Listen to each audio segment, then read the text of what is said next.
So another morning in Los Angeles, we're together to discuss the mental obsession, which is really talking about the essence of life and thinking about it in terms that are accurate enough to allow us the freedom to witness it rather than defend against and react to all of the ideas we have in relation to what we think it is and wonder why life can feel so threatening and so unstable and so impossible. If I'm entertaining ideas that are impossible and then think life is impossible as a result of it, I'm obviously thinking that I am the creator of life, to have that suspicion or have that conclusion occur to me, rather than start to see that life doesn't struggle. Life does what life does and always has for billions of years. It preceded us and certainly preceded thinking, so it couldn't possibly be us who creates it by thinking about it. But we can think that, and we can also, as a result, feel depressed and deprived and scarce and alone and all those other kind of consequences that are natural, anxious-driven disorders for thinking out of order. Thinking is the primary source of my reality and your reality, or reality in general, rather than reality is the source of reality and truth is the source of reality, and an absolute state of being, consciousness, awareness, knowing is absolutely the source of life versus what I think about it, which then identifies thinking as the problem. Now, it isn't thinking that's the problem, but utilizing thinking as though it's real and true that becomes the problem, because I immediately think all I am is what I think and start to think about that, the appearance of how I look, and get very concerned about what everybody else is thinking about me, which shows that there's some concern or some awareness that I know that what I'm doing is wrong. So that is, very topical, brief sort of intro to this. But what we were talking about today, hang on, I hit something. What we're talking about today was the experience Mark had with his brother dying and seeing a sense of clarity at the last minutes that was not fear at all. And I would say that's a very clear sense of knowing. And our question in this discussion has often been, why are we waiting for death to begin to actually witness life? If that life is here, there's absolutely no reason other than the ones we come up with to justify pretending that life is all we think it is, and as a result think that we need to fear death, while in fact we're simply afraid of living life in the present, where we are always, and it's really starting to express it in those terms, and see that that is the nature of life, and that is the nature of our existence, and we are certainly not incapable of expressing it, but we have been addicted to the idea that thinking is our only source and thinking is our reality, and as a result been in the conflict and reactiveness and defensiveness over so long, and it seems to be so pervasive, it seems like the only thing we can do, and that isn't true, any more than the only thing an alcoholic can do is drink a drink, or a drug addict do a drug. Those are ultimately delusional, insane thoughts that are suicidal. And again, we're trying to kill the self that isn't even the self of reality, it's a self of thought. Thinking of itself does not create reality, it creates more thinking. And it certainly doesn't create a self of any sort, it just creates more thinking of itself, which means, again, more thinking, not more reality, not more depression, not more of any of those things, except for the fact that we feel depressed doing that chronically, making believe it's who we are. So that's a brief intro. We started talking a little bit about this in advance, and I thought it was worthy of having everyone here. And Mark, if you wanted to reshare what you shared, I think that would be helpful to the audience. Sure. I was commenting on, I got to spend the last couple of weeks of my brother's life with him in ICU. And I was commenting that he was very agitated for that entire time, like refused to even close his eyes. And because of a traumatic experience of waking up in the hospital, he had been intubated and was on a breathing tube. And when they pulled him out and he was tied to the bed, that really traumatized him to the point where he was scared to close his eyes. And witnessing that for weeks on end and sitting with him from 10 p.m. to 10 a.m. every single day for those weeks, and comforting him as he opened his eyes, because he just couldn't, it was traumatic. But at the end there, because he was on a machine, and and there was nothing else that they could do, it was sort of up to him to choose the time to turn off the machine. So the night before, I was with him, and I said to him that morning, I wish I could take some of your fear. And he looked at me and very calmly said, "No fear," which was beautiful. And, I could see it in his eyes. He was honest, and he was at peace, and didn't have any fear in him anymore. Yeah. The fear is born in the thinking. It isn't born in reality and truth. It isn't born in love. It isn't born in life. It isn't born in light. It is part of thinking. And it's an indication something's wrong with the thinking, which is how our bodily system works to alert us to things that would threaten our survival. So to live with anxious disorders and think the job is to feel better about them is actually to maintain them. To manage them and think that we need to feel better about them is to maintain them. And end up living this deteriorative, constant, chronic fight against this thing we insist on continuing to do, that becomes persistent and chronic because we don't think there's anything we can do about it. I would suggest because we don't think we're doing it.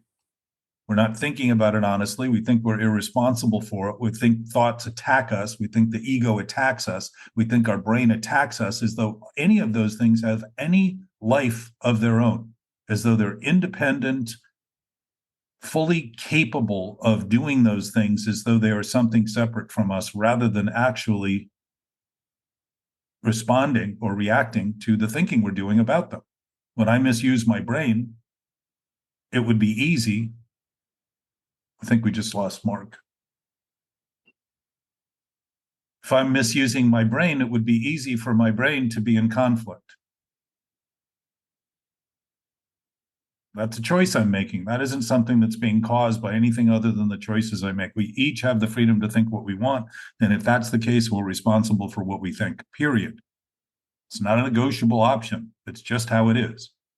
And the freedom always comes with responsibility. The two of them are impossible to segregate or separate. So if I'm always responsible and I'm always choosing what I always want what I'm choosing, regardless of the fact that the consequences don't always seem to suggest that. If I want to claim I didn't want what happened, I'm trying to disclaim the nature of my thought wasn't quite as clear as I thought it was when I originally had it. Trying to make believe that my thought has nothing to do with the consequence, rather than say, wow, I don't think very well about these things for this consequence to occur, and start to grow and learn from that failure, rather than feel condemned by thoughts and ego and brain attacking me. So welcome back, Mark. Sorry, I hit the wrong button. It's all right. So we continued also about Dr. Christopher Kerr, who can be found online, Kerr. He has sat with 1,000 people who have died and has been sort of startled in his experience, especially initially, because he thought he was going to be a cardiac surgeon and make a lot of money. And he found this, ended up doing this sort of vicariously, and realized this is what I want to do for the rest of my life, and started sitting with people. And people who have time to confront their death really go through a very profound experience that is profound to people who aren't facing death, because it isn't anything they would expect from someone who is facing death. Largely because our thoughts about it are so twisted, because of the concocted ideas we have about life, and the ideas that our thinking is reality, and our ideas that we become only what we think. It's a very, very difficult thing to live with, because it isn't true.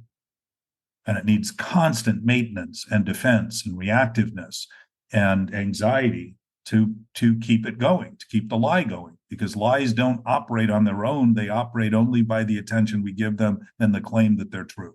One thing they can't be is the claim a lie claims to be. And that's what we each do whenever we maintain these thoughts. So you can listen to him and hear what he has to say. And, the big question in our discussion is, why are we so afraid of death, when in fact it may not have any of the fear in it whatsoever that we're afraid of? And I would suggest we are presently afraid of living, because it would dispel all the rumors of who we think we are, and actually have us confront honestly the fact that this thing we think we are has nothing to do with who we are and everything to do with what we think. And facing that is to actually face that fear rather than think that feeling better about it and getting over it and running from it is the solution. That's all that compulsions are, is an attempt to escape into something that so preoccupies our attention that we're not paying attention to what's actually causing the misery that we're trying to overcome and trying to resolve. It's twisted, and it's a mental addiction. I can say so in the first, when I first got sober this time, and I made it almost 7 years before I relapsed. Now during that 7 years, like 6.5 of it, like literally I was on a pink cloud. And I'd never experienced gratitude like I experienced it over that time period, true gratitude and contentment. And I was always amazed, like my fear of death disappeared during that time. Mm-hmm. Noticeably disappeared. I think some of it was also that I was just always waiting for the second shoe to drop. And I wasn't supposed to, I felt like I had cheated, I was on extra time to begin with. But once like I relapsed, or I just haven't I haven't been able to regain that not having the fear of death, as I've not been able to regain the gratitude.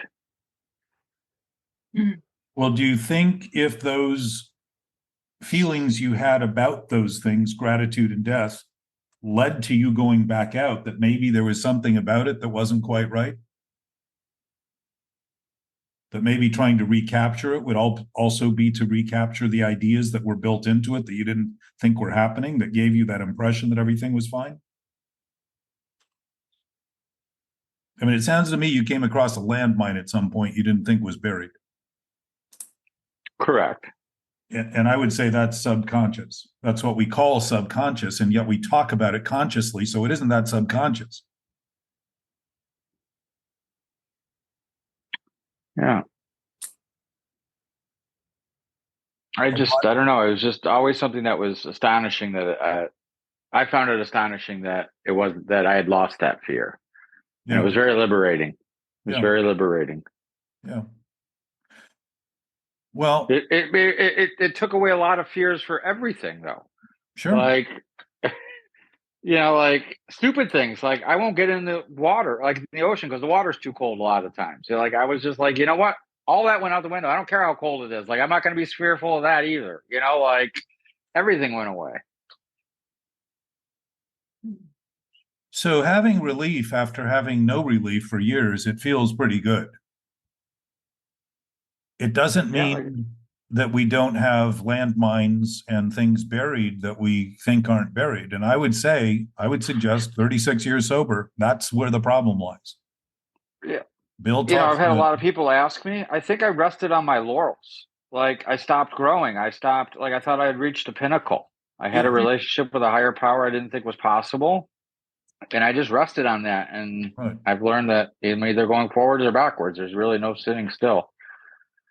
Well, that's a pretty wise observation to come out of something as devastating as thinking that everything was fine one day and the next day drinking again. So if it took the drinking to get to the clarity that maybe there's more going on than you thought was going on, that's a pretty big step, because to make believe somehow that because you could pretend that everything was good because it felt better and there was nothing else going on is pretty fantastic. Right? Doesn't mean it's actually happening, but it's a pretty, if we're delusional enough to drink and use the way we do for as long as we do, thinking it's a solution, certainly that potential for delusion does not disappear when we stop drinking and using. The book talks about recovery from alcohol. It doesn't say that we're cured of that mental problem. It's exactly what the spiritual malady is. It's making believe that what we think of God is what God is, and that's it. I think of God as this thing that's doing everything for me I can't do for myself, and that's all I need, and that's the end of it, and I don't say anything to rock that boat. And any concept we come up with in thought is going to be limited.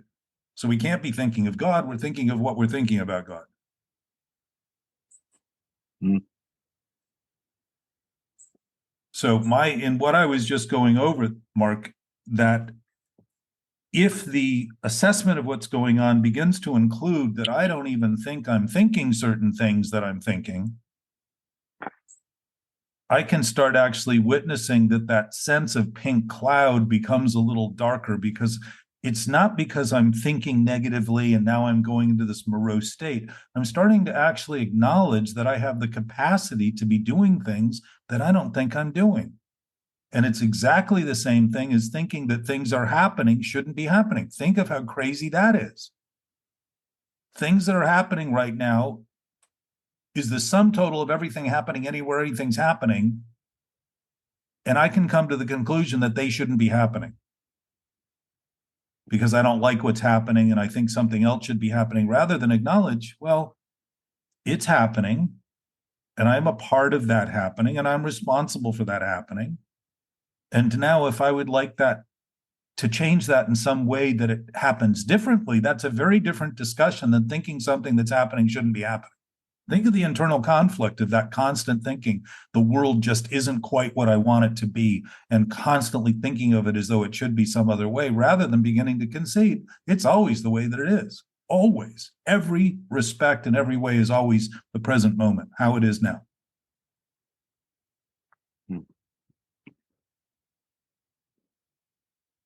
So if I'm busy trying to have it the way it isn't, I'm not trying to have it at all. I'm trying to have something that isn't become real, making believe that reality isn't reality. It's exactly the same idea of a lie thinking it can be the only thing it is, which is truth. And also the same idea of thinking that if I'm creating my own reality, I'm also suggesting there is no other reality, which is why I'm so offended by anyone who doesn't think like I do, because I become so conscious of how they think, because I know my thinking's wrong at some level, at some point, in some place. And now I get very, very worried about somebody else finding out that it's wrong, because I don't want my cover blown. I don't want the big secret exposed. So if anybody suggests I'm lying, I'm irate. And nobody who isn't lying ever gets irate by being called a liar. They laugh. It's a laughable comment.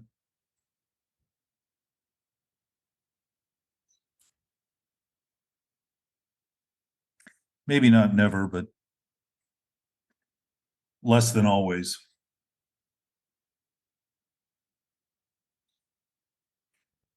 So if we are absolute in our nature and absolute in our being and absolute in our knowing, because it's the basis of our existence, it doesn't mean we can't be suffocating. It doesn't mean we don't need more food. It doesn't mean we wouldn't want cleaner air. All of those things become potentials to have, rather than necessities to try to fulfill the void of appearing like we have it all, that we're trying to create in this sort of projection of appearance rather than concession of substance.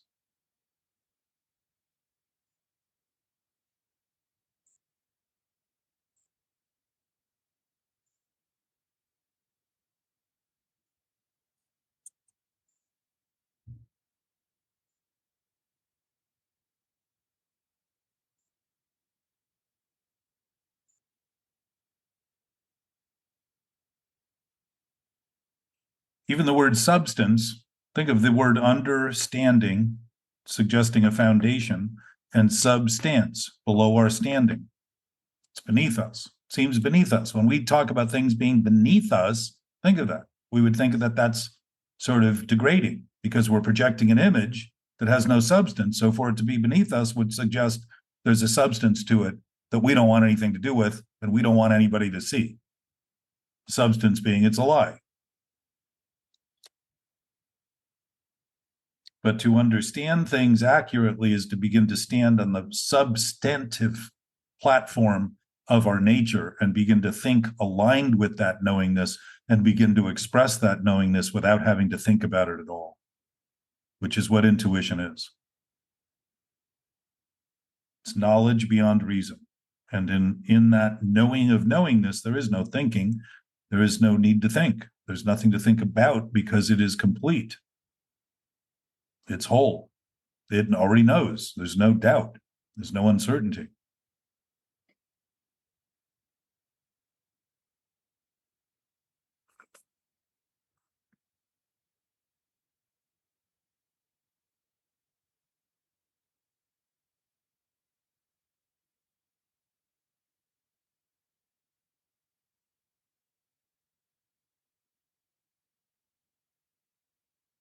If we're afraid of life, aren't we really just afraid of talking about the thoughts we have that are irresponsible and the actions that we're taking that are irresponsible and the substandard approach that we're taking to the relationships we have and the responsibilities we have?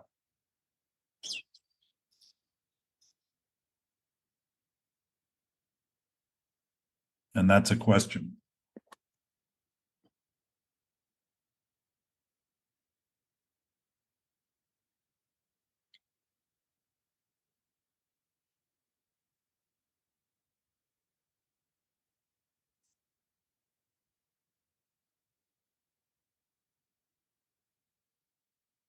Jack, why do we skirt responsibility then?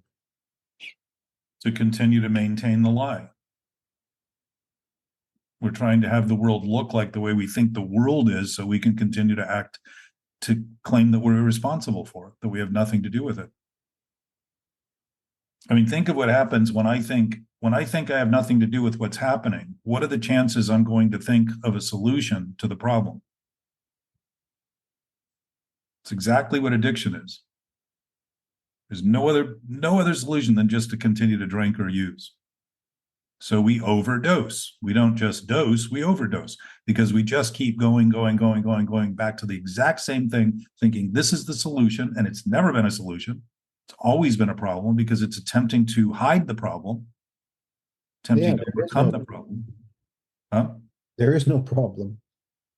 Well, it would be worth noting, though, if we're creating a problem, even the imagination of the problem is worth noting rather than dismissing it as not being there and then feeling sort of perplexed as to what to do.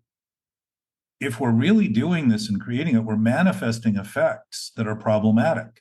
And if we're manifesting those things and continue to manifest them and claim there's no problem, then we're really eliminating the potential we have to manifest those effects, and we're trying to eliminate them while we're still suffering them and thinking once again, I don't know what to do. I'm beside myself. Think of it. We say we were beside myself and it's beneath us. Morning, Jackie.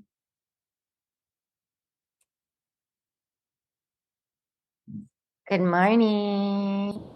Jackie. Get your New Year's here. How many of them are there?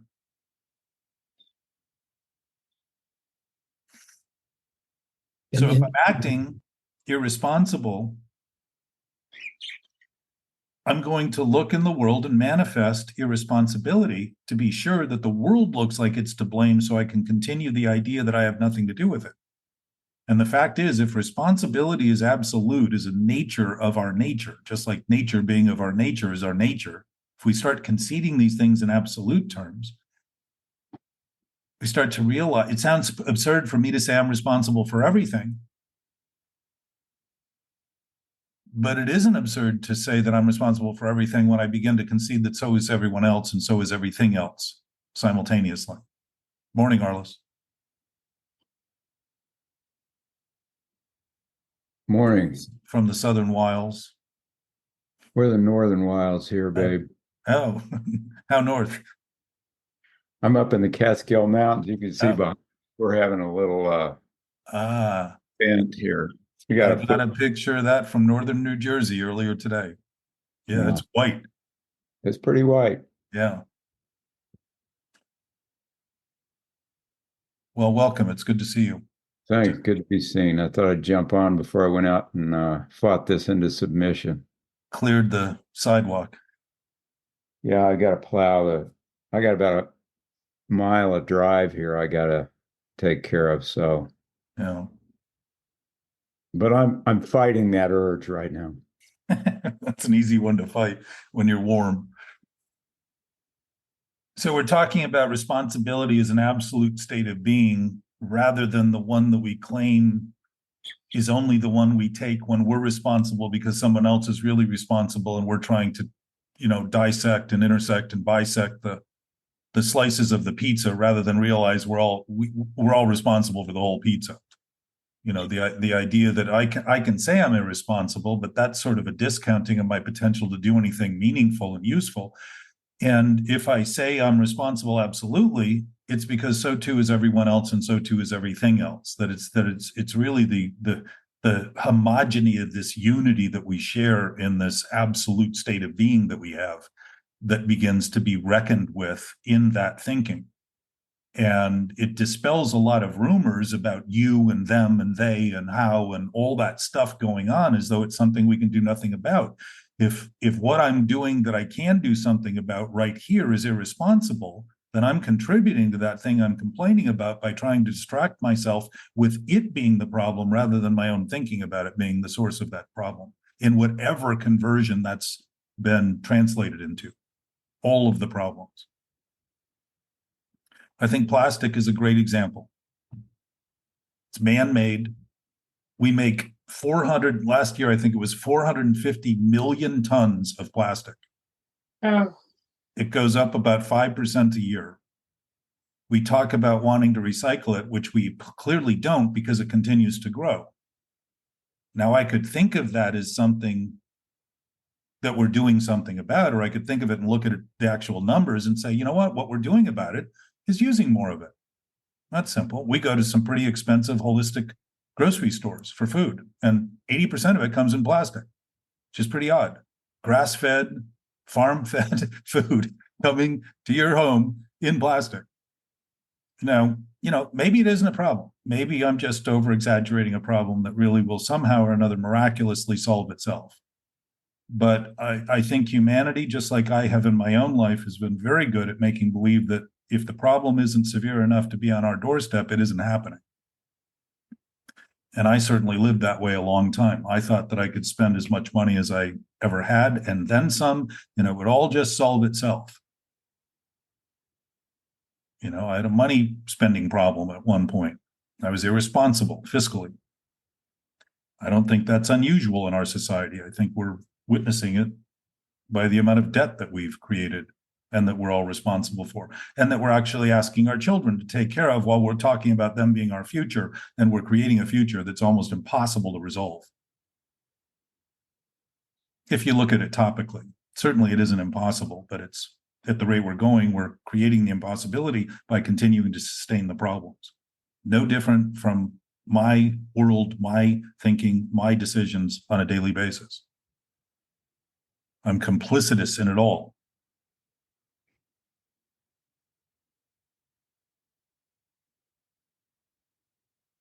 From a sober standpoint, we're told that this power is absolute, unlimited, infinite, omnipotent, and all-powerful. Doesn't leave a lot of room for my thinking to become reality, or my imagination to become the truth. I can certainly make those decisions, and I can certainly live making believe that truth is very difficult and life is very hard and complicated when I have chosen to complicate my experience dramatically by coming to those conclusions. It's like my whole lens in everything I see becomes clouded, like Alice's looking glass all of a sudden begins to look like that's how things really are, because that's how I'm thinking of them.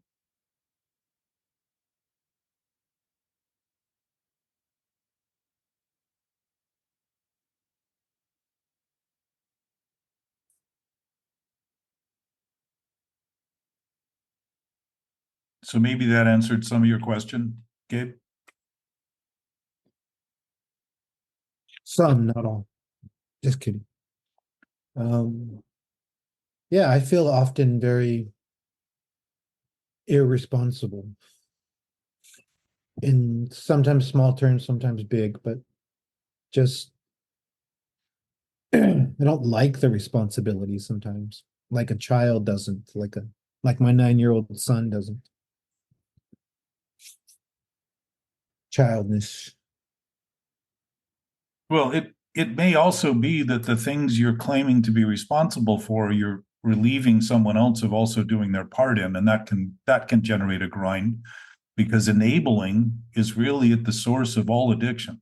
This idea that I need to do it for them, and now I have to do it for them, and all of a sudden it becomes this laborious burden because I've done it for somebody so long, they're just sitting on the couch waiting for it to happen rather than actually participate. Especially when it comes to kids, by the way. You sound like you've been married a few times. 3. I'm very good at it. It's like quitting cigarettes. I've done it many times. It's easy.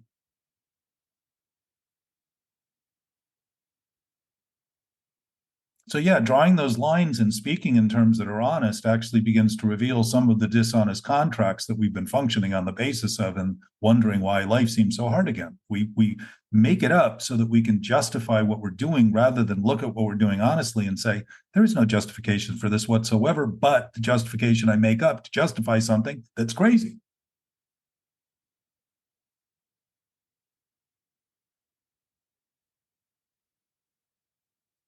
We say there's no excuse. Well, there's plenty of excuses. Doesn't mean that they have any basis in reality. They're just made up to use to justify pretending we have nothing to do with something.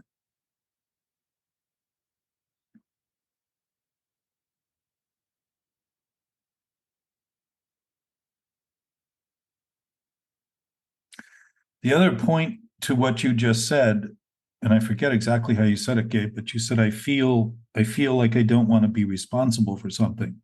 Is that what roughly? Yeah, even, owning my own business, being a father and a husband, it's sometimes you just want to not have to deal with it.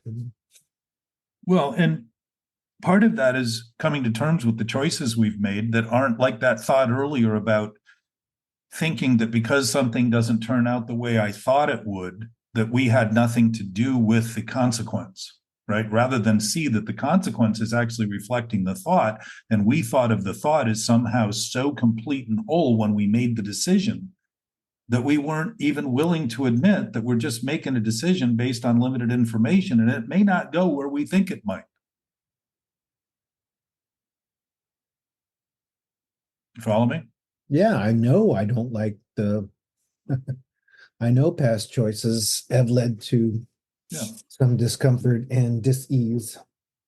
Well, and they're really present choices, because if you're continuing to bear them, that's something you're doing in the present. And what my suspicion is you're really bearing is the thought about them that's still wrong, because you're seeing that choices within the sort of human experience come with unexpected consequences that are constantly challenged by everyone else's ideas of how things should be. But should I choose to make other choices, there's consequences there too. Exactly. Thus the responsibility is always present. Yes. Well, if in fact we stabilize our thinking by our sense of knowing, the thinking about those choices will not be so experientially based by, it's not just the learning by what's happened to us that went wrong, but it's an innate sense of things because you notice the disturbance when thinking about them before you act on them. And I would say that's really if we have an essence that's at peace, and I would say that's the nature of something that doesn't change, would always be at peace, because there's no potential for conflict. There's no pieces in it to be at odds with one another, right? There's no bits and pieces to look as though they don't fit, they don't belong, they're not doing what we thought they should, right? So if that's the nature of an absolute state of being, and we're beginning to concede that at the basis of our existence, not just some casual thing we do occasionally to mention it to ourselves, but literally begin to see that if that's the basis of existence, that is the basis of existence. It doesn't take faith, and it doesn't take belief, and it doesn't take hope if that's how it is. And as a matter of fact, faith and hope and trust and all that stuff begin to counter. We start having faith in the things that are wrong, thinking we need to be responsible to overcome the problems, rather than begin to notice that it is the clarity in our essence that is giving us that clear indication something's wrong in what we're thinking now, rather than have to wait for the circumstance to help us prove it. You follow me? Yeah. I still like being a kid though. Well, this is more kid-like than adult-like, given the fact that we've matured in a direction of trying to insulate ourselves from that awareness and think that the defense against it is our prowess, rather than see that we're killing ourselves prematurely, becoming numb to what's happening, and we're numbing our body, which is not healthy for sentient beings. It's not our nature. It's like we're anesthetizing ourselves to pain, pretending that if we don't feel the pain, it's not happening, but we wouldn't have to numb it if it weren't happening. We're not admitting it. We're not learning from it. We're not growing from it. We're trying to do everything to avoid it. And I don't mean everything and everyone, because certainly people do this in varying degrees. But I would suggest as a species, we've done it pretty collectively in some way or another, sufficient to have inherited the kind of problems we're having, that we're even discussing and arguing over as to whether or not we might have had some impact. As though it's possible we could be here as long as we have been and have absolutely no impact on the planet whatsoever.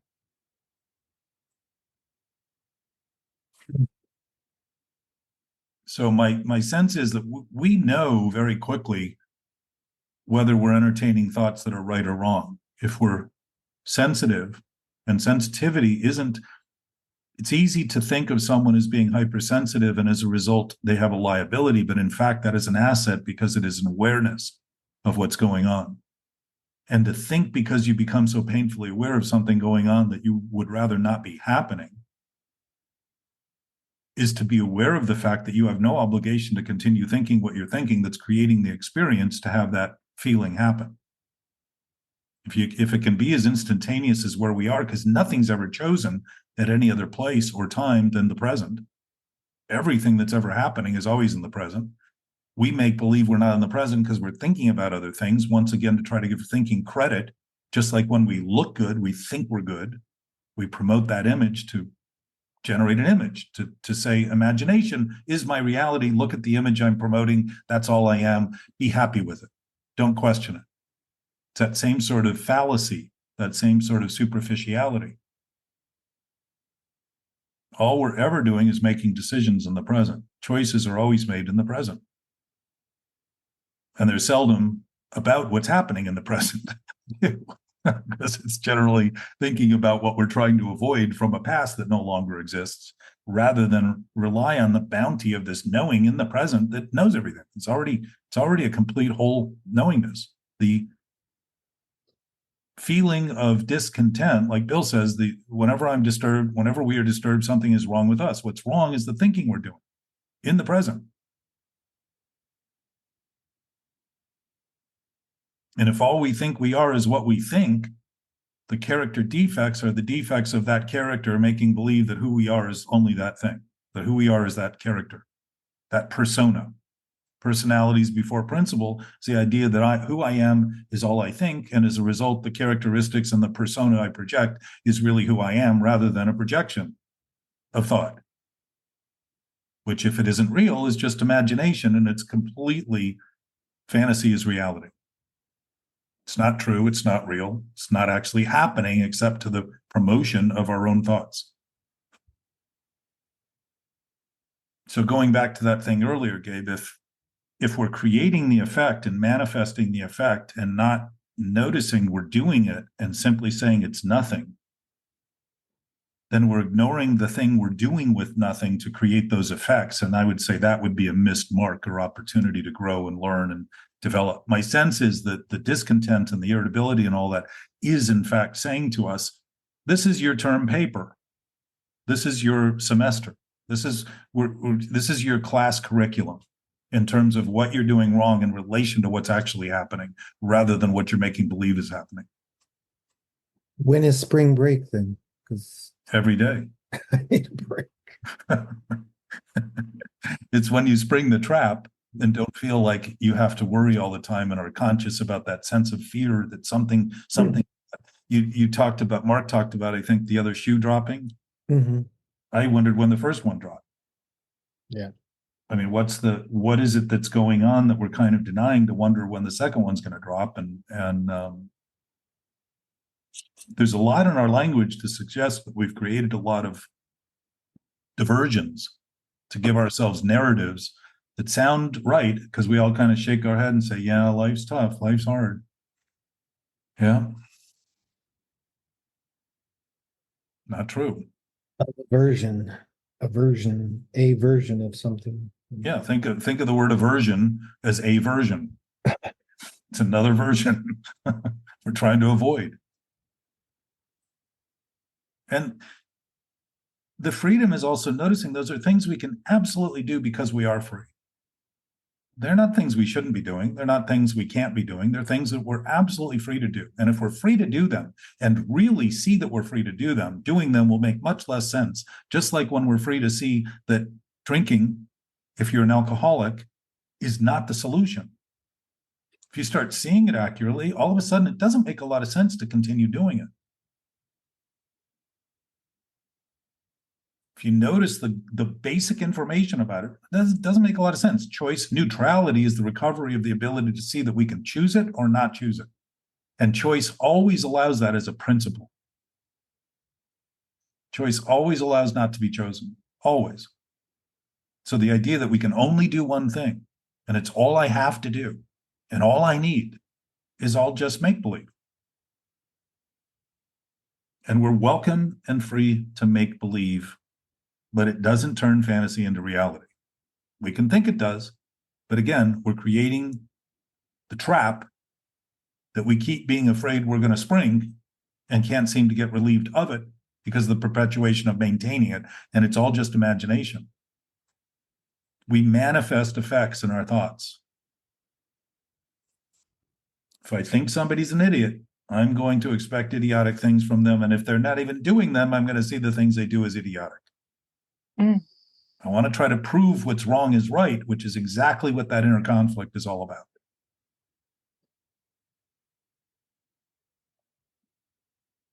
Doesn't mean we have to like everything everyone does. Doesn't mean we can't say, look, I have a limit I would like to mention to you. Doesn't mean you have to do anything about it, but I want to mention it to you because when this happens, it really aggravates me. And I'd rather than be aggravated and look at you like an idiot, I want to tell you about my limits that may be idiotic. And it can often open up people saying, oh, I never realized that. Wow, okay. They become more conscious rather than think they now have to beat you into submission to accept what they're doing and use it as a battering ram. You know, the book talks about we create situations that people step on our own feet and then we blame them.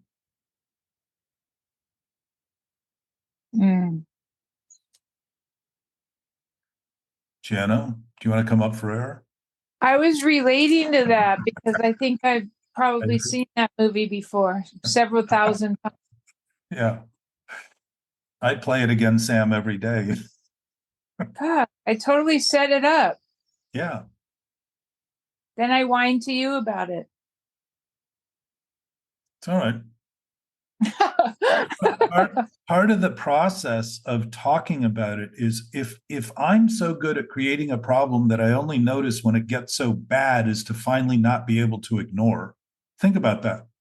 My denial, once the problem gets bigger than my ability to deny it, all of a sudden I think I might want to do something about it. Think of how intact my denial has to be for me to even think that it's real enough to have to wait till that point when it gets so big that it's beyond it that I finally face it. Right? I think it's intractable. I think it's just me. This is just what I do. All those kind of justifications I create. No, it's not. None of them. It's just the excuse I use to make it look like I'm completely ignorant to it because it's not happening. And I don't think I'm ignorant by ignoring it. I think I'm smart and wise and I've really grown and I'm mature by being completely unaffected by it, which is really an argument for non-existence and suicide. But as soon as I see it, it's because it's beyond my ability to continue to maintain the defense. It's there the whole time. I'm just not looking at it. If I use other people and circumstances in that same way, I'm actually begging them for the opportunity that I'm not willing to concede on my own. And rather than say, fuck you to them, I can say, thank you for allowing me to use you for the perspective I need to see what I'm doing in relation to this thing rather than what I would have accused you of doing to cause it. Think of how we talk about people hurting our feelings. You can't have a hurt feeling that isn't hurt. They don't just happen. We're looking for Thank you, excuses. asshole. Exactly.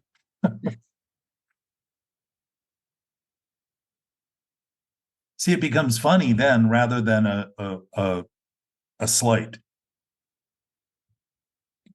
Right. If the ideas we have about who we are not real, they are silly impositions, imposters, and it's laughable to take them seriously. Yet, while you're taking them seriously, it seems like a defense of them is the only thing we have to do, to the point that we will kill people to stop them seemingly attacking us. It's happened through written history over and over and over again. Self-indignation has been used to justify that somebody else is doing something worth killing them for, to stop it, when we insist on continuing to maintain the ideas that are causing it. If it's all starting in thinking, that's a pretty easy thing to correct. Certainly talking about it would help, mentioning it.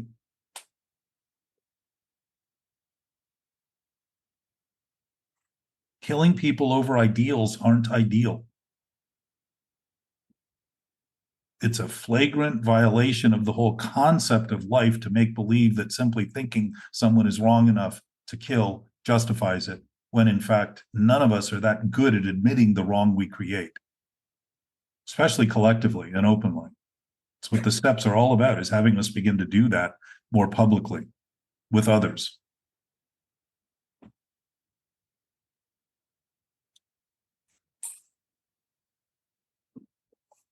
And that's really the point of this discussion, which is often just a monologue.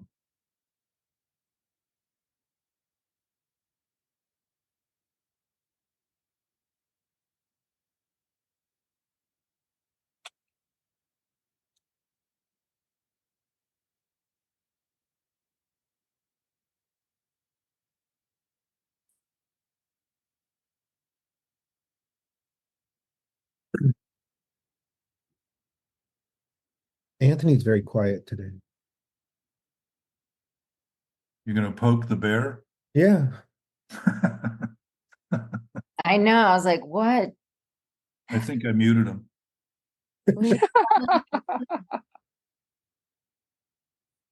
That's why. No, there was some background noise initially. So we're in a new year. I mean, another thing that always strikes me every year, the whole idea of New Year's resolutions. Think of this. You go a whole year not wanting to do something, and magically, because a date changes, all of a sudden, you're going to stop it. If that were the case, why would we be doing it every year?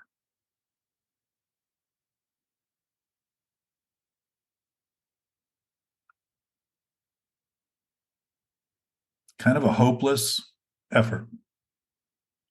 So in the context of our discussion, resolution is a re-solution, over and over and over and over and over again, solving it. It's not solving it, it's putting salve and ointment on a rash. Dissolution, meaning complete, eliminating the illusion, disillusion, and dissolution is literally eliminating the solution because there is no problem. Starting to grasp that the problem is coming from the thinking, and there's no more to it than that. If you can begin to see that honestly, look at it sincerely, start to authenticate that in your own experience, you will notice that that stuff will vanish because it's being maintained by the ideas you have about it that aren't true. So our job, my estimation, is looking at dissolution, the sort of vanishing act that even magicians call themselves illusionists because they know that they're just manipulating appearance. In this case, we're not talking about that. It isn't magic. It's just nature. If we're not doing it, it isn't going to be happening. And if all that's happening right now is happening, then we're doing what we're doing within that happening to affect it all, everything, everywhere, everyone, everything, and everything beyond what we might even imagine as things. It may not have any effect on things that aren't in relative unions or in relative concerts like our universe. And yet it's happening within that concept. However that's going. And now would be a good example of that. It's everything that's happening is happening simultaneously for us to even have this conversation. And the technology and the airwaves and all of the things that bring it together. All of that is it's not a conspiracy. It's a uniformity, a symmetry of union, functionally utilized.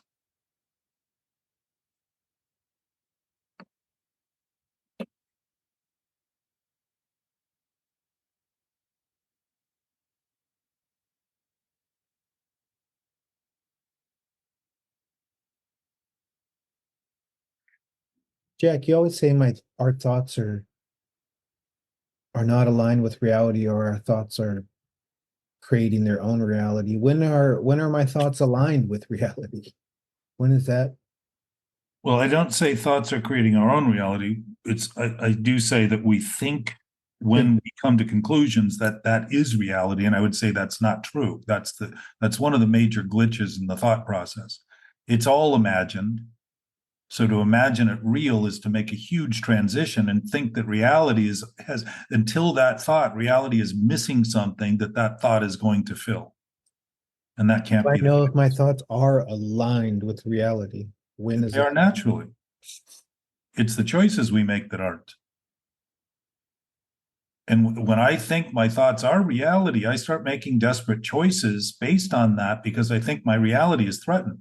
And within a world where food, shelter, and clothing is critical to the human survival, making those decisions right more than wrong is critical to our survival. We would be inherently built, I would suggest, nature would have built us in such a way as to overcome those things successfully enough to survive. And given what we've done, including all we've done wrong, we've basically done it to have 8.5 billion people now struggling to survive on this planet simultaneously. It's as many people as have ever been here.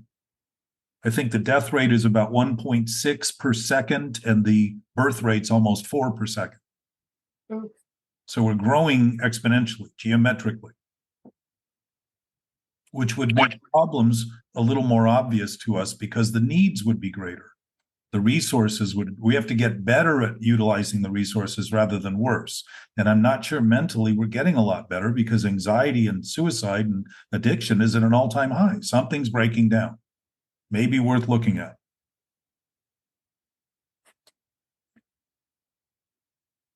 So to your question and answer, Gabe, if we begin to concede that knowingness isn't in thinking. Thinking is a process, so it's always just digesting the information that we have and trying to come to the best conclusion, which is why whenever we make a decision, it seems to change right away in some respect. And it's very hard to, people say, well, you said, as though that thing was going to stay put in space and time and never change, while in fact thinking is always changing. Everything in this universe, the absolute nature of things that change is that they're always changing. So thinking is always changing. Knowing doesn't change. If we begin to introduce the concept of a knowingness that doesn't change to thinking, we now begin to see that the stable nature of thinking is based on that absolute stable premise. And that now allows, in my experience, me to start thinking, seeing how wobbly my thinking is and how unstable my thoughts are and how crazy I can be about trying to stabilize them while I'm denying the essence of stability at the same time. If that knowing nature is a knowing nature, and omnipotent would be that knowing nature, one of the words Bill uses, I'm not making this up, infinite, absolute, omnipotent, all-knowing, unlimited, those are all talking about something that is very different than this relative world where we think parts and pieces and more or less and all that stuff are all that exists. It's just an experience we're having. If that nature is our nature, look at nature and tell me where a tree is arguing with another tree. They're just doing what they're designed to do so beautifully and so symmetrically and so without cause, it seems. They just know what to do. And we call those things inanimate objects. Well, we struggle with the animate nature of our existence because we can make things up and think about our thinking. Trees don't think about their thinking. They know what to do. They don't have anything to think about. There's a brilliance in that is our nature too. If we're thinking from the point of view that there is an absolute stable knowing nature to our nature, it relieves thinking of thinking it has to get there and accomplish that. And it can start to focus on what is, in fact, its design, which is to help us interact with our nature and nature in a productive, sustainable, beneficial way, not just for our own needs, but everyone else's too. If we threaten anyone else's needs, we threaten our own needs.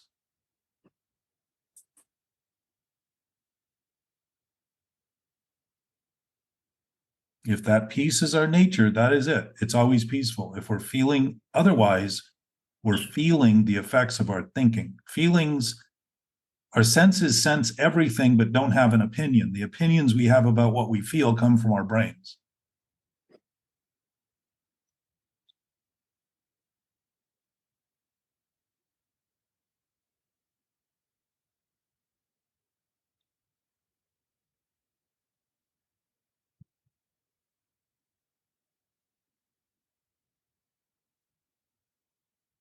I All right, always let's talk about some real problems now, Josh.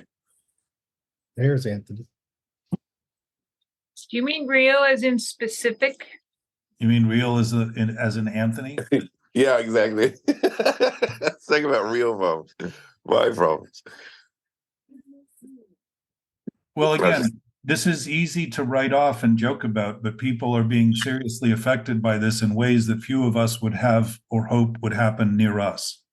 And I would say that's still worthy of our consideration. We don't have to be morose about it and overly indulgent in that thinking, but to ignore it would be to suggest that we have nothing to do with it again, and that just can't be possible within a seamless environment of knowing and an absolute nature. My sense is the steps are all designed to take us from extreme self-centeredness, where we think there's a self-centered in our thoughts, to the last step where it talks about practice principles in all our affair and simply trying to carry the message, realizing that every individual has the choice and right, the right and choice to decide what they want to do with the information they get and the state of being they have. It says try to do it, not do it. Don't worry about what people do. Let them do what they do. This is that enabling thing. If they want to continue to suffer, please let them. There's nothing more intimate to someone's own experience than the pain they can create in their own experience, because it's all happening in their brain. It's exactly where the thoughts are created, where the pain and pleasure is. There's nobody that can get closer to them than that. And that goes for each of us too. Nothing ever affects any of us any more than we make of it. It's impossible. It's too immediate, it's too close. Anything outside that range is infinitely at a distance compared to the immediacy of that potential. It's not to say we can't have opinions and can't share our thoughts, but to share the thoughts based on the wonky ideas about reality is just to cause conflict and make believe that somebody else is causing it rather than us. And we're good at that. I would say we've developed a pretty good, history of that.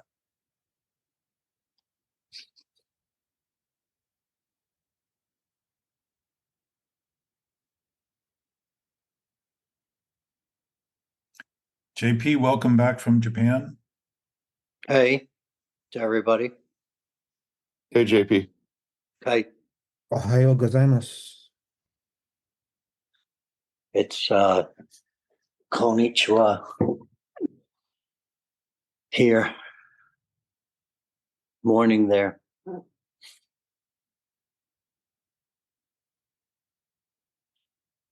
You're in Japan now? No, I'm in fucking Houston.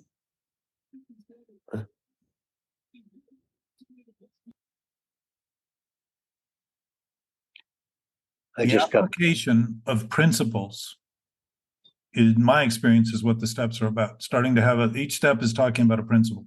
And all principles ultimately, as Dr. Bob talked about it, are about love. And love is not a divisible, hateful, spiteful, contrary, bits and pieces, quantitative realm. It's literally the essence of essence and the essence of an absolute state of being. And if the principles are what we're looking at in terms of the steps, and we're thinking of the steps in terms of the mechanics that we need to do to get there, we're missing the fact that the point is that principles don't change, and that our thinking about them that changes doesn't undermine them at all. It just simply undermines our ability, Gabe, to either listen and then act in ways that are principled and moral at the same time. Virtue and morality and all that stuff come from basing actions on principles that exist, not something I make up, but something that my alignment, when I'm expressing them, I don't have doubt and uncertainty, because I'm expressing reality and truth, not as something I'm creating, but something I'm simply allowing to channel through my experience, because I'm not busy trying to figure out how to do it in such a way as to get credit for it or to be acknowledged for it in some way. And when it comes to ego, all I want is credit. All I want is to be acknowledged. All I want is to make believe that everybody sees it the way I think I'm projecting it, when in fact the ego itself has no basis other than the thought I have about my thought being reality. Thinking of itself does not create ourself. It creates thinking, which is what obsessive thinking ultimately is. Thinking more about thinking that somehow if I think about it all the time and don't think about anything else, then nothing else is actually happening but my thinking, and as a result, I am now the creator of reality. That is a pretty wobbly leap.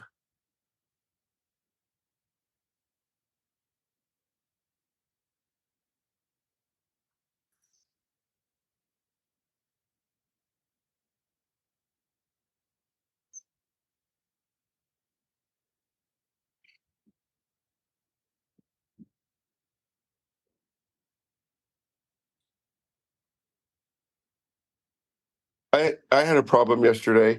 It was kind of interesting. I went to a concert. I paid a lot of money for first row tickets, and I bought a phone just to record the whole concert. And this guy comes over to me that works there and says, "You can't record." I go, "What do you mean you can't record?" He says, "Yeah, they're not allowing that." So I was like, he said, "I'm going to kick you out if you record again." So that was this internal it's like I felt that kidness in me again, wanting to just get away with a little bit more because I had planned it. It was, I thought it was my right to record it. And so I'm still the next day thinking about it. He ended up leaving at some point and I recorded the rest of the concert. But I hate those decisions where you have to do the right thing, kind of, even though I didn't want to do it. That was the conflict. So now we know more about your thinking. Yeah, I think you knew that part. But I'm still thinking, like, he did not have a right to do that. What the hell was wrong here? I still want to complain. I want to. Wait a minute, you're not allowed to record. Well, it doesn't say that anywhere. Where does it say? I mean, who I think can't? when you buy your ticket, you agree to that. I'm going to check into that. I think he was just trying to bother. I think he was just trying to bother me. No, I don't think so. I think the performer wants people to. Well, I'm going to look. I don't remember seeing that. It still bugs me a little bit. So just little. I mean, luckily it's I don't not a think big the deal. guy himself cares at all. I think he's like enforcing the rules that the band puts out. Have you ever heard of the prisoner guard experiment in psychology class? No. Where they did an experiment where they had these people volunteer and they picked some to be the prisoners and some to be the guards. And the prisoners, they gave these glasses that reflect their eyes so you couldn't see them, and they dressed them up. And they had to shut it down because at some point the guards just become so terrible in enforcing these rules and they just go over what they're supposed to. There's more to it than that, but it's called the prisoner guard experiment. Where So Anthony, before we go too far off into academia, how do you see what you experienced in relation to what we're discussing here in terms of? Well, I'm trying to figure out a problem. Like I'm trying to relate to, okay, what problems do I have? What is really bugging me? Why? Because I've been quiet for a while, just listening, figuring I kind of knew all this. Why do you feel you need to come up with a problem to participate in this conversation?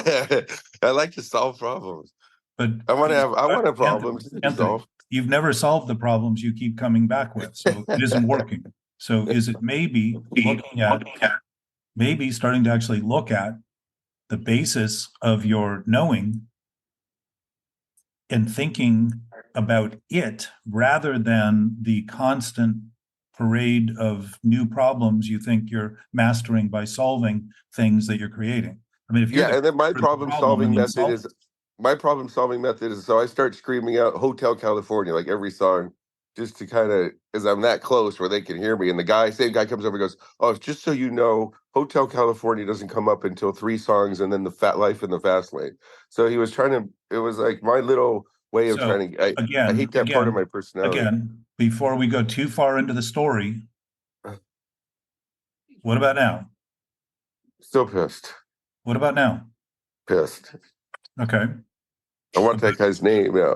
But Anthony, are you pissed about what's happening now or what you're thinking about? What happened yesterday? Yeah. So it isn't even happening and you're pissed. Yeah. Okay. Would you say, you remember the first time we ever met? And that kid talked about his mother? Yeah. And I asked him how long it was when she stopped, and he said 18 years or something. And I said, you've been doing it ever since, haven't you? Yeah. Well, mine's only 1 day, so it's not that. When did you meet? Because now it sounds vaguely familiar. Oh, you were there, John. Yeah, see? All of a sudden, that sounds familiar. I've had 16 concussions and I'm a little jet lagged. So, but that rang a bell just now. Yeah. You were there. Well, I guess part of the problem is I didn't stand up for myself. When he came over and said, I can't record, I knew I could record. I can guarantee you the problem has nothing to do with something that isn't happening. I guarantee you. 16 concussions and what was it? That's a good song. 16 concussions. Yeah. Anthony, he was enforcing what the band wants. Like if the band also too, the people above me were filming away because he couldn't see them. So when I walked by, I'm like, this is so unfair. Anthony, now. It isn't happening. You're making things up. Well, there's still a problem, though. I mean, the problem didn't go away. Yeah, I guarantee you there is still a problem. I will absolutely attest to that. That's part of the point here, is how quickly we can make believe petty nonsense that isn't even happening. It's the biggest problem. And we want to share it with everybody so we can all talk about it a little bit more. Yeah. When it really isn't happening now, except to the thinking you're doing about it. Yeah. Okay, so should I share my thing that I called you about yesterday, Jack? Yes. I had an old seeming problem pop up that was old. Like it's not old behavior, Jen, if you're still doing it. Anthony, I'm going to mute you so she can talk. Okay, so I had this thing that happened, and you all know Delmar, but I thought, and I still feel like I have resolved a bunch of it, but I've been helping him and with some things. And then, anyway, there was a huge step back in what I felt was resolved. So I was kind of spinning out because I was disappointed because I feel like anything that needs to be defended or anything that I even need to explain, I've just been letting go.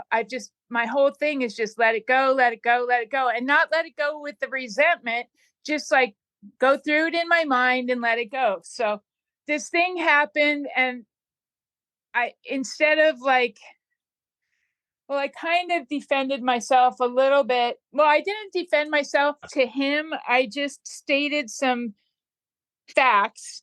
And then I felt, anyway, it wasn't working. Whatever was happening wasn't working. And it was a really old thing.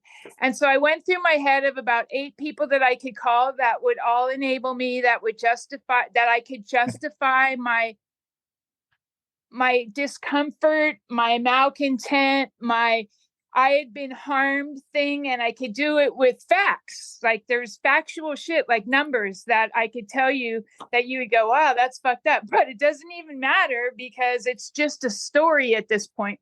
So after spinning out and wandering around and trying to figure out who I could get to enable me, I thought, I'm going to text Jack because he's never going to enable me. He gives me an audience, but he's not going to enable me. But, Jack's not available every second of every minute of the day. So I went out and Oh, no, I am. No, I know you are. But Just not for everyone else. and the thought of you too was comforting to me, because I knew that you wouldn't enable me, but you never do it without giving me an audience or making me feel bad about the fact. You may not let me just ramble on about. Anyway, what happened was I went out and I cut bamboo with a saw and filled up my trailer for like 3.5 hours and poured sweat the whole entire time. And then it just kind of resolved itself. And I was happy for that. I was just disappointed that I even gave that my mind or my emotions allowed an audience to take a step back at all, that I even had to go through my mind to do the numbers, but I didn't respond to he had certain justifications for the things. And I could have made it a thing and I didn't. But I also decided in that to protect myself from, or whatever the fuck, I don't even know. But I'm not going to help him anymore. I'm not going to help him anymore because he doesn't respond to my texts or my queries about how are you doing, or just my friendly stuff. Like once every 6 to 8 weeks or something, I'll send something out. He doesn't respond. The only time I get any dialogue from him is when he needs my help. And then I do it. And then I thought, well, that's not a give and take, or it doesn't even matter. I don't need to justify it. I'm just not going to do it anymore. And it's kind of painful for me because I would like to help where I can, but life's an exchange of energy and no one wants to feel like they're being used or had been used. And so I love being used. Yeah, I know. In that one way. Well, no, listen, I'm going to suggest a couple of things you'll probably not be completely happy to hear, but that's okay. I'm good. I'm open. You probably haven't been helping him all along. While you thought you were helping yourself to the idea that you thought you were helping him. And that's essentially what enabling is. If you know now that that isn't something you want to continue to do, what really hurts is that you've been doing it all along with an expectation that you're not going to get, you're not going to realize. And it gives you a chance to really come to terms with the investment you made and the lingering expectation you have that investment should be paying some interest at some point, and it isn't. It's like finally. Oddly enough, that's kind of not true. The reason I helped wasn't emotional, believe it or not.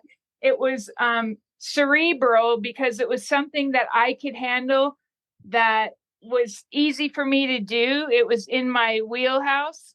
Okay. And it was more about my sense of order, because I 100% have turned over and been aware that, there's no lingering shit with Delmar.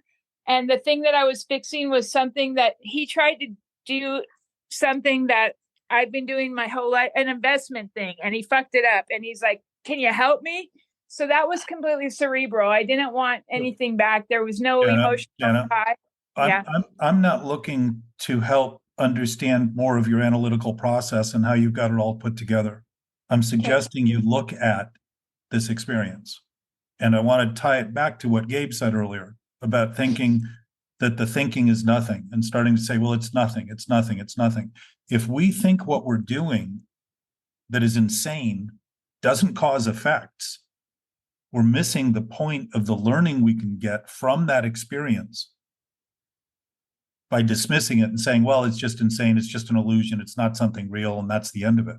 We're actually pretending that we're not even creating these things because we're trying to dismiss it without saying, wow, I go to great distances to create situations that have me at the other end feeling very lacking, like I need more, like I want more, like something's wrong, like I don't get what I want. You're talking about saying it's an exchange. You're not getting the exchange you're expecting. This isn't coming from Delmar. This is coming from your experience. Delmar is probably doing what Delmar does and probably did what he does. That's it. There's nothing more to it than that. What you think about it is what you're struggling with. And Anthony, that goes back to you too, for all of us. We think how we think of things is how things should be. And when they're not, we think it's that we come up with this whole analytical process about what other people, how they are and what they do, and they just don't give back, and they don't, and they want, and they do. None of it's true. All of it's make-believe. The fact is, if I have an investment in somebody and I want to get a return, I'm going to keep doing things in that direction until I face the fact that I'm not getting any return. And that if I'm expecting any return at any time, I'm always going to get shortchanged, always. Because I'm not doing it for free. I'm not doing it generously. I'm doing it as a contractual obligation that I expect something back from. It isn't because I can't do that, but when I do that, I'm going to end up on that short end of the stick at some point in some way, always. Nobody's ever going to behave like a seal or a dog that's perfectly trained to do certain things at certain times. Nobody's ever going to do that, my experience. And so in some way, my hopes are going to be dashed. My expectations are going to be dashed. My faith in humanity is going to seem to go through the heels in my feet when I consistently have been setting it up for that to happen. Why? Because I'm denying I have any involvement in it, and I'm making believe it's everything everyone else is doing and not me.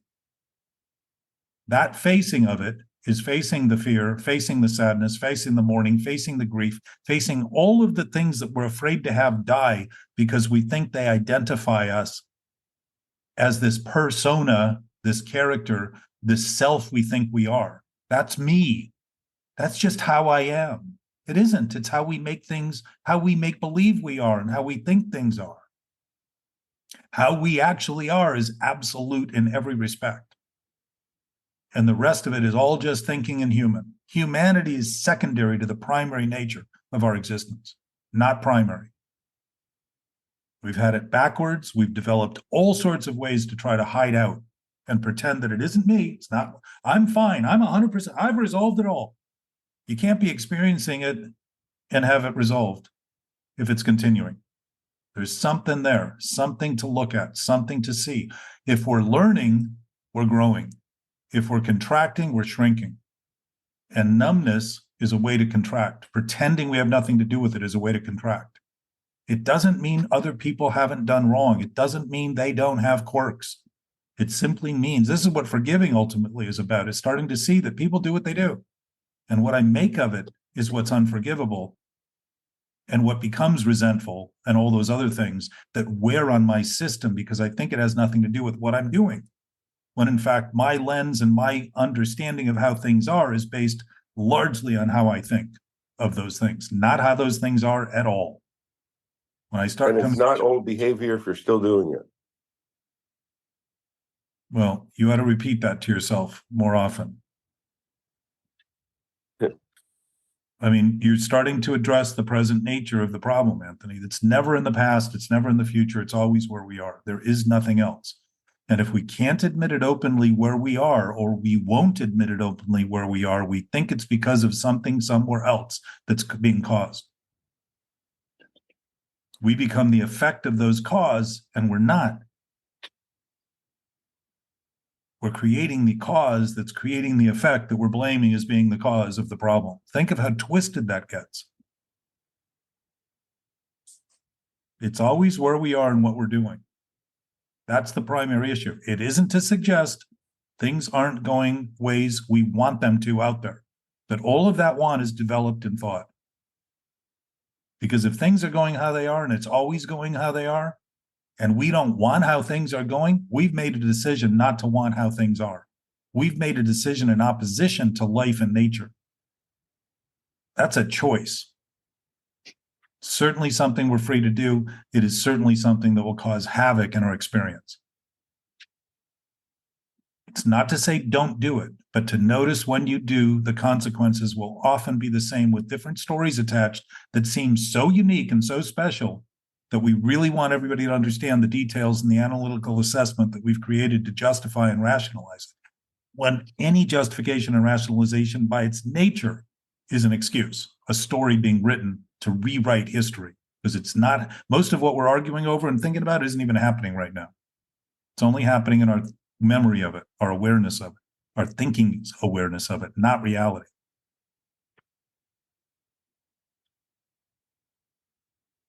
Thoughts are imagined.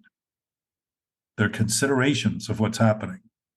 They're designed to help us interact bountifully and abundantly with our environment.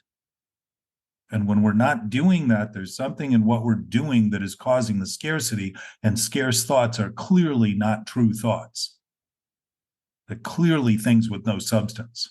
That's the scarcity we face and create to make believe it's the world. The world has been served by every person on this planet is being served sufficiently to be alive right now by a planet that has had enormous resources that we have overused and do our best to try to make believe will never run out while we're using them at rates that are starting to prove that's not true.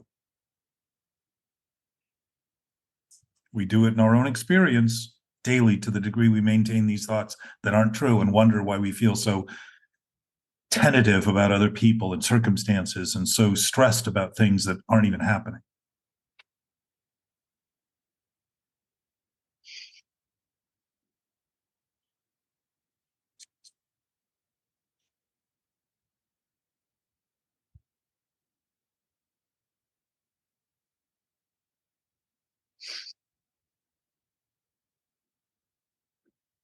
Masters of deception are we to make believe somehow we have nothing to do with everything that's happening.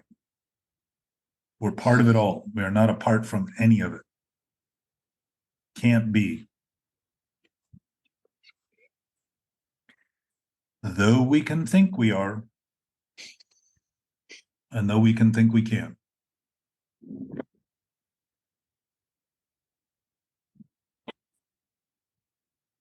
So to that other point again, Gabe, that you had brought up about, well, I realize they're nothing. The fact that nothing's there doesn't mean our thoughts don't create effects. And when I'm interacting with my thoughts and thinking they have some validity and reality in them, I'm going to create effects that are very, very disturbing. And if I just dismiss it as something not really happening because it's insane, I can do that. But if I continue to do that thing that I'm doing in my thinking and not take advantage of the learning about it, once I see that insanity is insanity, it's no longer insane.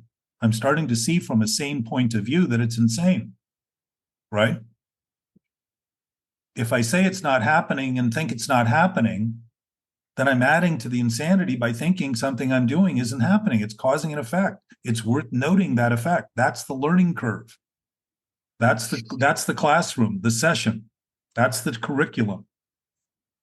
We're being shown by circumstance and consequence exactly what it is that we're doing that's wrong by seeing the wrong in all the other things that we think are doing it, rather than say, oh, that's how I'm seeing it. How would I be seeing it if it wasn't, if I had no sight, I wouldn't see it. If I didn't exist, I wouldn't experience it. My experience must be complete and whole and part of it, if not solely creating it in terms of my own ideas. Doesn't mean it's real. It just simply means it's a projection of my thinking.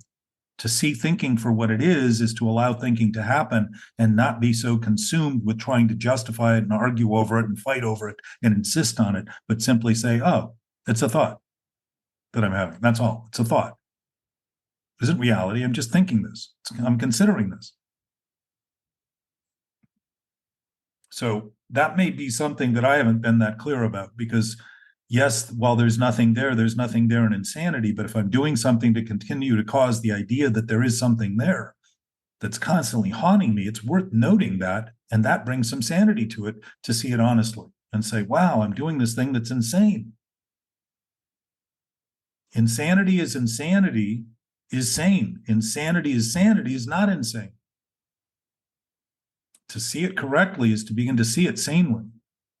And if we're doing it in this kind of addictive sense that we don't even think we're doing it, just like our subconscious, we think because we call it a subconscious, we have no idea what's going on there. It's motivating us and driving us and operating. Our interaction with that seeming subconsciousness is constantly affecting our experience of what we're seeing happening. How can we not know it's there? We can at least know that. We don't have to know every last detail, just like we don't have to know everybody beyond the horizon to know that everybody beyond the horizon is beyond the horizon. We know. If we admit it, it gives us a lot more stability in our potential to think about it than pretending we don't.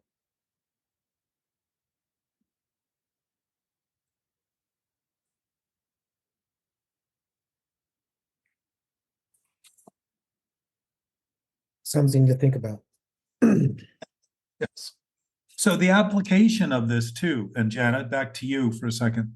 The application of this is not so much to resolve it now in the discussion. I'm posing ideas that may be difficult to hear immediately, and maybe they're not. Maybe you get it and it's over and it's done, it's the whole thing. But if you contemplate it and start to actually sit with it and start to notice, the noticing for me generally happens a week later, days later, when I start seeing with perspective something that I maybe was struggling with. And part of the notice is that it keeps coming back. It keeps coming up. Like Anthony, you talk about that a lot. It keeps coming up over and over again. Well, if it keeps coming up, I haven't resolved it. And if I think resolving it is hammering it down and pushing it further below, I'm really maintaining it. I'm developing it. Rather than say, wow, I keep doing this and I don't even think I'm doing it. I thought I was over that. I thought that thing was done. Because the people we use as the excuses to feel the experiences we're having are not the people that cause those experiences to begin with. It was somebody somewhere else that we made a decision about way back when that we don't even remember, that has become a thread in our life that continues to pop up and continues to repeat itself. If it's repeating itself now, it's been repeating itself as long as we've been repeating our thinking.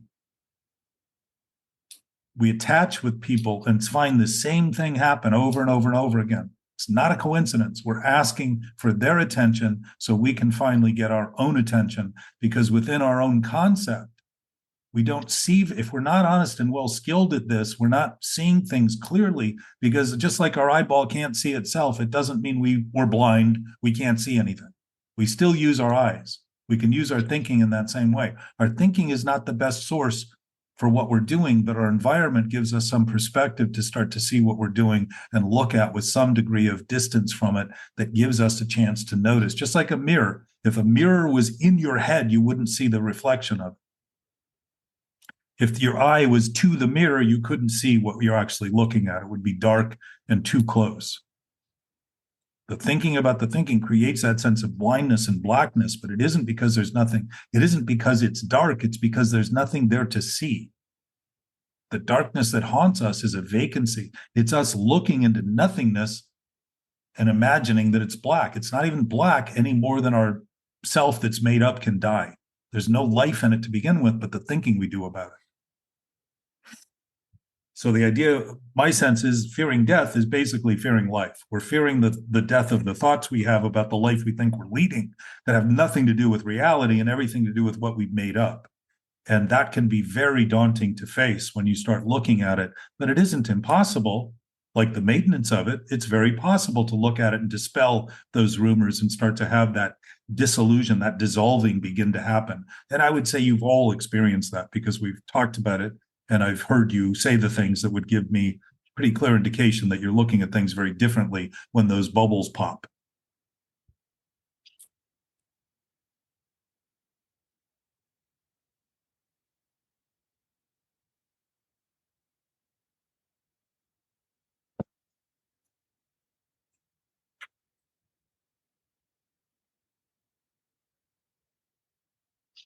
We are going to, I'll be here every Sunday during January since we just took 2 weeks off, which we'd never done before. Woohoo! Yeah, you can always come back, Jackie, and you can film this too if you'd like. Oh, wow. You just can't show it anywhere. Oh,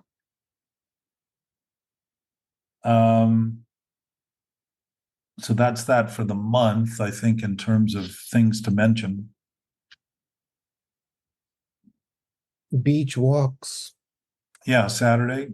We've been doing a beach walk Saturday morning at 7, starting at my house and going down to we walked to the pier this last week. And I don't know, what were there, 5 of us, Gabe?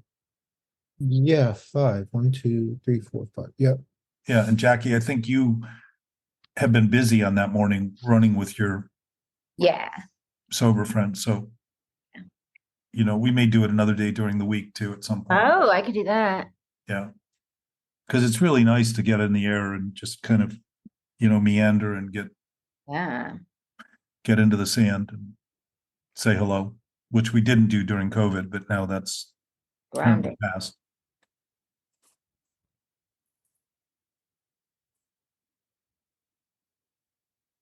Anthony, they don't say anything to the people that are taping up above because the band can't see them. If the band sees people taping, the security guards get in trouble. That's why the other guys get away with it. Yeah. No, I know. It was just a part of me that wants to. I always like to push things to the limit and think I'm not getting what I deserve. It's just my personality. I got to look at that. You see, Anthony, how you say it's just your personality, but it's based on ideas of who you think you are that aren't true. And you're talking about pushing limits, but you don't want to consider that the nature of your existence is unlimited. So I could record? No, just think about that. Think about the irony of that. You always want to push limits, but you don't want to imagine there are no limits. Think about that. Why are you pushing limits? You're trying to get there, thinking it's all up to Anthony and Anthony's thoughts about Anthony. Right. Exactly. And Anthony, you don't get what you deserve. You only get what you get. And if you believe that you'll get what you deserve, you're only going to be unhappy. Yeah, that's good. Well, actually, when you get it, you won't think you deserve it. That's the problem. Well, there's no such thing as getting what you deserve, Jack. Well, I would say everything we get, we deserve because we've earned it and we've chosen it. And it doesn't mean it's what we thought we wanted. It's well, I don't agree with that at all.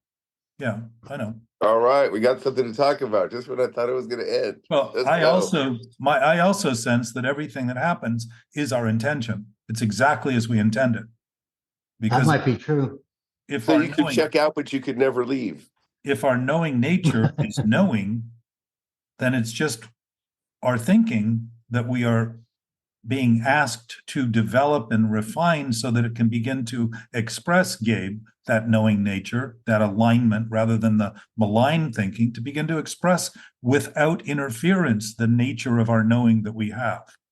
If we're not using the experiences we're having, that we're creating, that we deserve in the sense that we've created them, and if we're willing to have them in a way that isn't repulsive, we're not fighting them, and begin to actually take from them the lessons that are inherently being learned. Just like when Orville and Wilbur tried to create a wing for a plane, every time they were wrong, the plane crashed. It wasn't because the plane was screwed up and angry, it's because their design was flawed. If our thinking's design is flawed, it's going to create consequences that can seem flawed because we thought something else would happen, when in fact what happens is exactly based on what we did. Being the Wrong Brothers just doesn't have that same appeal to it, right? I think they changed their name. Hey, how about that one line in that Eagles song? It's so great. You can check out, but you can never leave. It's kind of, I don't know why. It seems like it's... Who wrote that? I thought it was the Eagles. Oh, I hate the Eagles. That's who I was seeing when I had this little problem. That's why I thought it was kind of funny. It's because John knows when they originally saw the Hawks in the air, they thought they were eagles, but they were on LSD. I didn't know that. That's how they got their name. Oh, I didn't know that.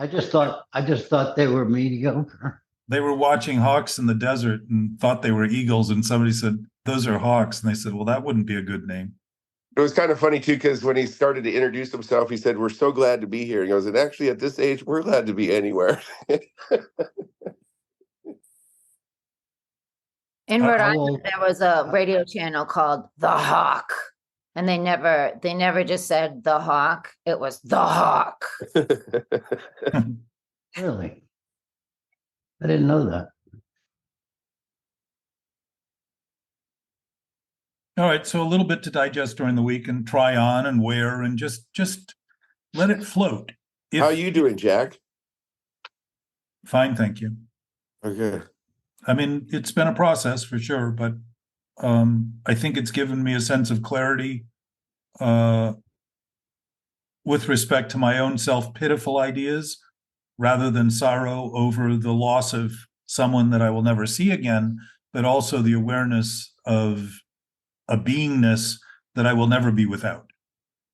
You know, sort of looking at it from, if I'm looking at it accurately, I'm not struggling with reality. I'm struggling with if I'm looking at it accurately, I'm not struggling at all within reality. And the struggles are all coming out of my own thinking. So doesn't mean I wouldn't wish to see her again, but I expect, knowing her in the way that I do and seeing that this thing that we all go through, this transformation, this transition, this passing on, we call it, may be the same state of awareness that we have right now that is called life, that we deny during this whole time that we're here, and make believe death becomes this horrible event rather than something that's absolutely predictable for everyone who's ever been born, in absolute terms. They used to say death and taxes were inevitable, and I'm not sure taxes are inevitable anymore.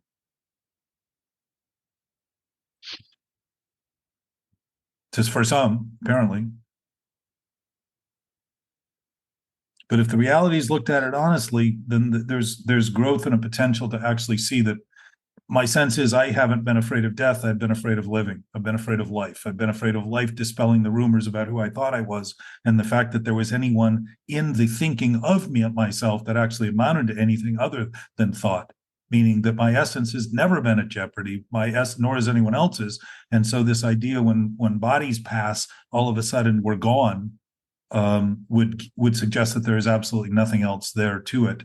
And I don't think we'd call bodies remains if that were the case. We even know how to quantify this in ways. This idea of passing on suggests that maybe we've been passed something on, that something's being given us as a gift in the insight that we can pick up from the process.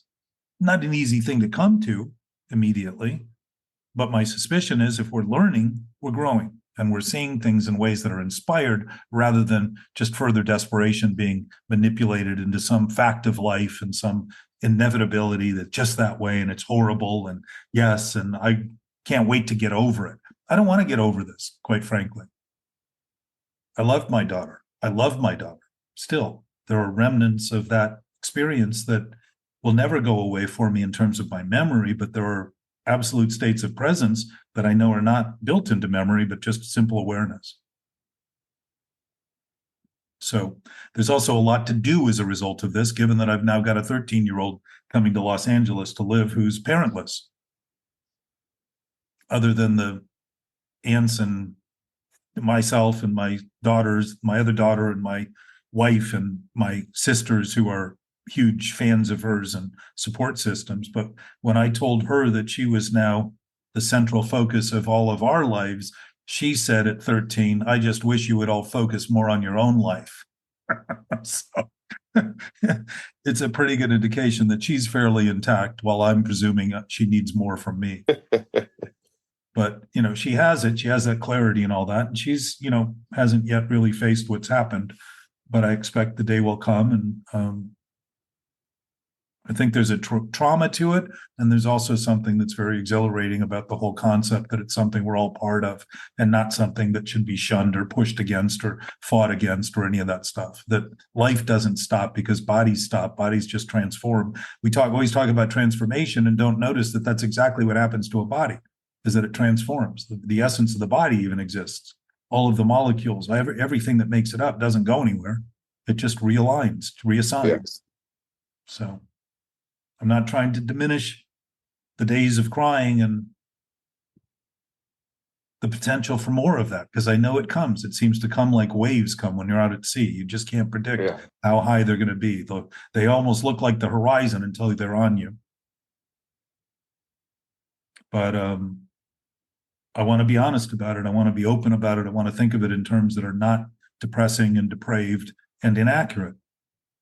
And my sense is if this is something everybody's here to do, then it's something to be welcomed and to look forward to, not because we have to do it quicker than later, but because we could fulfill the terms of our ability to express the loving nature of that existence while we're here, to a point that there's a satisfaction, like Mark talked about earlier with his brother. Some of you weren't here, but he sat with his brother as his brother died. And he said, I wish I could take away your fear. And his brother said, no fear.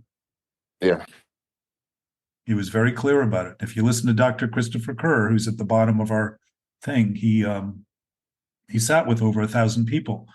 The other doctor too, Bruce, I'm forgetting his name off the top of my head, but he wrote,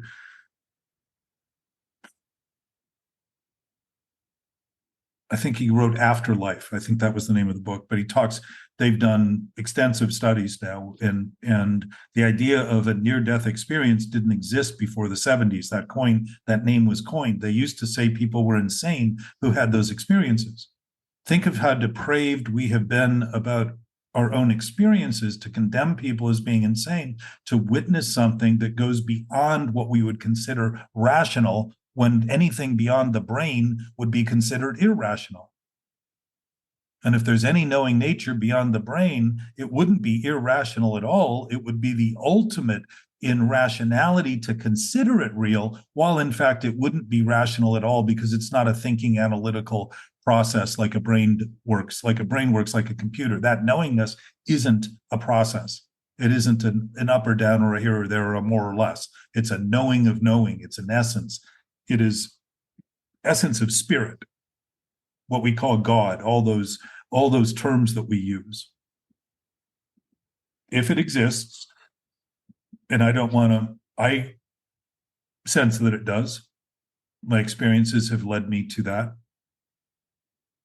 If it does, then relying on it might be worthy of starting to think of it in terms that are absolute, rather than quantified only in how I think it is, so that then I wonder why I'm not getting from it what I thought I should get as a result of the ideas I had about it, rather than see that I'm actually limiting what I'm getting in the framework of the thinking I'm doing that's inaccurate, by making sure I don't get it, to argue against it not giving it to me, rather than subject myself to the confrontation and concession that my own thinking is actually doing that.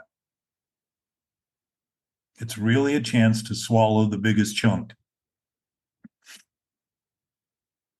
which can seem like it will choke us if we think of it as something so big and so huge, rather than see it as just nature. And coming to terms with it would be very natural and very virtuous and very moral as a result. So that is about it, ladies and gentlemen.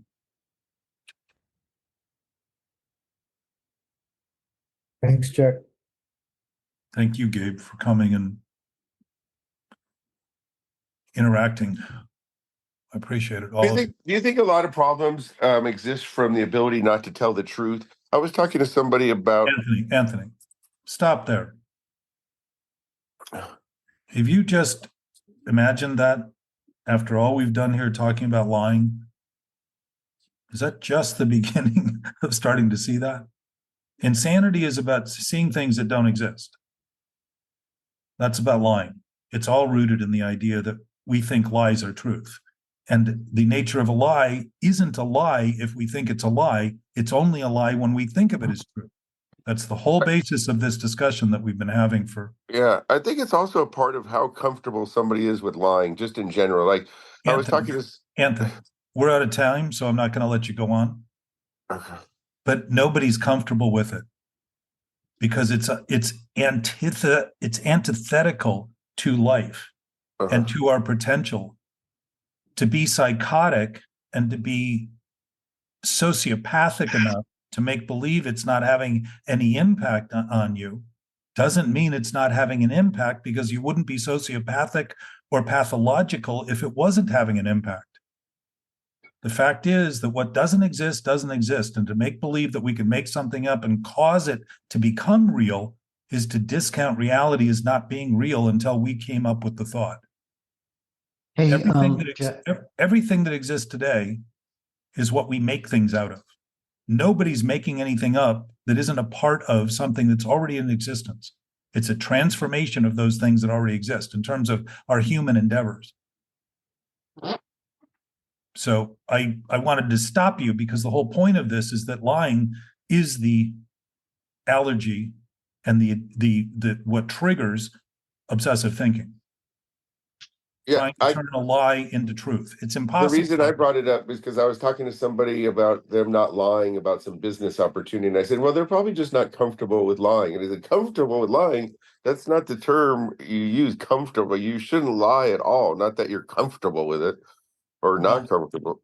To the degree that we lie about reality, we lie. And to the degree that we don't think we're doing it is how the lies end up being perpetuated in ways that we don't think we have anything to do with. So Yeah, I John, thought it was interesting that couldn't even understand the concept of whether just comfortable with lying, where that falls in, where you just shouldn't lie at all about anything. It's not that you're comfortable with it or not with someone. it causes a discomfort immediately, which is what the anxious disorders are representing. Yeah. That suffering. So, but thinking about that, starting to see that the lying we're doing are the things we think are true that aren't true. That's the expression. That's Right. the sensation. Right. Start noticing that. You don't have to talk about the details to begin to say, oh, if Yeah. I'm having thoughts about things that aren't true, it's causing an impact on my experience that's very difficult to bear because it's unbearable. It isn't because it's unbearable, it's because there's nothing to bear other than what we're making believe exists. It's again fantasy acting as reality. I just thought it was interesting on my perception.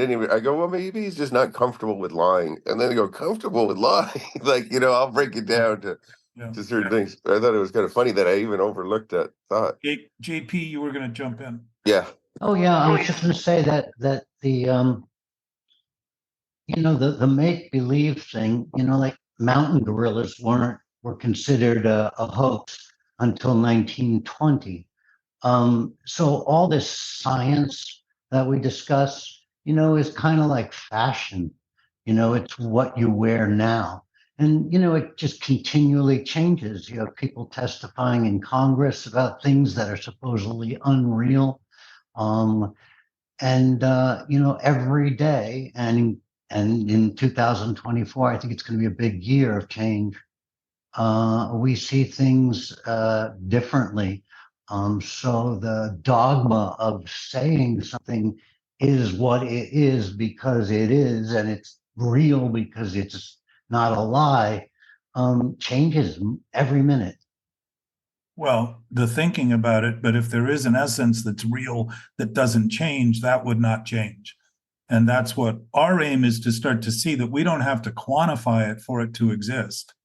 And if there is an essence that is essential, that would be an essence of essence, if that exists, and I would suggest it would be somewhat odd to imagine that all we are is a finite universe and not notice that even the term suggests there's something infinite beyond that finite realm, it would be useful in our ability to function as humans, rather than make believe all this stuff is or isn't true and think our arguing over it is going to finally resolve it, when we're arguing over it to try to prove that we have control over reality, when in fact reality is the essence of our existence. It is already providing everything. Well, maybe I'm not being clear, but the best part of your statement is the word if, and then the rebuttal to it is, what if it isn't? Well, it would be interesting for it not to be simply because we thought it wasn't. Well, that's why I use the analogy of the mountain gorilla all the way up to 1920. Yeah, but that's a finite example of something that we thought didn't exist. I would say, John, that it actually confirms the fact that we have denied things that actually exist on the planet because we haven't seen them, when in fact this unseeable, indivisible nature can't be seen, but it can certainly be felt in terms of a presence, and has been through human history for humans to be struggling over it by trying to identify it as one way or another. We have mistaken it as something that needs to be quantified in thought, rather than recognize it as something that's unquantifiable, because it's not dealing within the first, second, third, and fourth dimension. It's not limited to these dimensions like we seem to be, but it's part of the entirety of all dimensional capacity, and probably something even beyond the concept of dimensions at all. I think that not everyone, is confined to this dimension that we talk about. I would say none of us are. We just think we are. And some people have the ability to do things that others do not, kind of vestigial stuff, like wiggle your ears, kind of. Sure. There's all kinds of traits that give us a sense of being somewhat independent and individual, but those are all within the realm of a relative experience, rather than starting to look at an infinite experience. Doesn't have, it's not in process. It's not something that's coming and going. It's not something more or less. It's not something in space or time. And that's that's even fairly well recognized within the scientific community, even though it's debated as to what it means. There's a lot of debate as to what that means. So my contention is, if it's a contention at all, if it's a fight for something, is that if it exists, it might be worth acknowledging that it simply exists. And it is the basis of essence. It is the ultimate reality. And if it is, it would certainly put a lot of fights to rest, because the idea that it isn't would leave us to be the ones that need to conclude it all the time. And if you look at human history, most violence has come out of that attempt to conclude what's right against what someone else thinks is right, which tells me that there can't be a lot right within the confines of making believe it's right. So it may be worth noting that there's something that's already right, that's seamless, that's indivisible, that qualifies under this omnipotent, omnipresent, omniscience, where it's a knowing of knowing that's absolutely indivisible. And we can think of it any way we want. I understand. And just to get the words right, that make believe stuff, is what takes our thought process and changes it into power. And that's what you're talking about in terms of the war. Well, we think it's power, but it's actually just a manifestation being used so grossly to give us an example of what we're doing wrong that we don't want to admit in thought. So we play it out to give us the evidence we need to continue to think vengeance and retribution and hatred and non-forgiveness is actually the source of life. That's how thought changes. Well, it's how it deteriorates. It doesn't matter if you want to say it's positive or negative. What matters is that when you change simple thought into belief, it becomes some religiosity, and science is religion too. So if it's changed into belief, it means the thing that's being believed in must be unbelievable to have thought become the only requirement of its basis. Temporarily unbelievable. That was my point from the beginning. Yeah. No, it's make believe and hocus pocus. It's illusion. It's seeming magic, and we make believe it's truth. It's not. Yes. So whatever truth is, truth is. It doesn't take. I don't have to think of it as anything more than the most simple, tautological verbiage to basically support the contention that what is, however that is. It doesn't need to come down to thought to conclude it.